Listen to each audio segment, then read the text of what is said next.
Noel, hard-fought 1-0 win over Turkey. Just give us your thoughts on the game. Like you said, it's a very hard-fought game.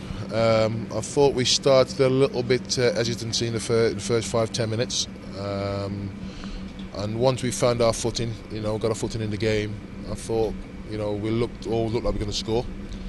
Looked threatening. Quite pleased where we played at times. It wasn't easy on the surface, and I have to say Telford United and the ground stuff did very, very well. They had a game on the end Monday night, and obviously it was cutting up a little bit, and obviously the way the conditions are the last few weeks or so. They've done really well to get the game on and for us to really, maximise what they had to offer. That said, I was quite pleased where we knocked the ball about in the first half. As it wore on, I thought we got better. We looked more cohesive, we looked more decisive with our passive. Broke the lines quite a lot. Set plays, I thought we were very good, apart from the final bit. The deliveries were good, we looked threatening.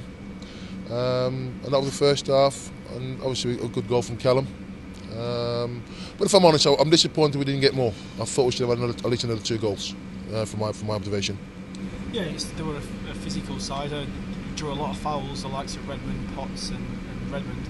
And, I suppose that's the sort of thing we're going to have to deal with in games like these.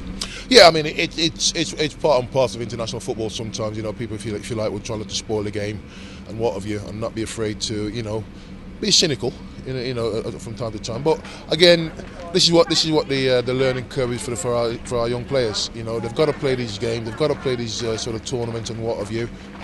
Because they don't play, they don't get the experience of that. They don't know how to cope with these sort of things. And I thought we handled ourselves well. We didn't get involved with anything. As I said, the only disappointing thing for me, I felt we could have had another couple of goals. You've obviously looked at quite a few players this season, 3 games on the spin now, so you've got a tricky choice to try and whittle that down to 18 for the elite rounds. Yeah, but I mean, obviously we've got the, as you know, there's plenty of boys away with the 21s, we've got a situation where potentially some of these will go to the World Cup, the 20s World Cup as well. So if they're not, I've got to just have a little sort of scenario where I need to have a little look at 1 or 2, just in case people are not available. And I have to say, the likes of Tyus Browning, who's the first time I've worked with him, he did very, very well. Jack O'Connell I thought was terrific tonight. Danny Potts never played in midfield before. Again, really pleasing. That's just, I could mention a lot of other boys. Redmond started the game really bright. Looked at, for me, looked a really purposeful player. And I thought Nick Powell was terrific.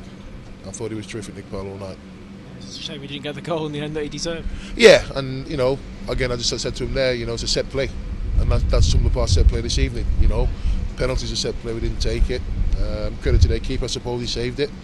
But again, as you know, been in the hotel this morning, we lost Eric Dyer this morning with a hamstring injury overnight. He woke up this morning, felt it. We didn't want to risk him.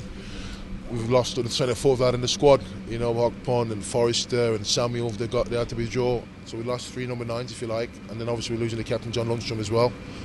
I lied to losing Eric Dyer this morning. So again, I have to give the lads credit because they've been terrific on the meet-up, and the way they applied themselves tonight, their work ethic I thought was terrific, from start to finish. And as I said before, repeating myself, I know, but I was disappointed we never got at least another couple of goals on the night. Finally, there's a new face in the staff this time. Tony Adams joined you for a couple of days. I mean, how's that been? The lads are a bit surprised to see him, I imagine. Yeah, I mean, Tony's been terrific. I've known Tony from old, obviously, over the years. We played against each other back in the day, and but he's been terrific. He's been a leader around the camp as he was as a player, a terrific human being, and he's been speaking to the lads, in training here, there, and everywhere, and taking part in a couple of sessions and all that. And he's been good, because he's a good football person, as well as being a good human being, and he's been terrific around the place.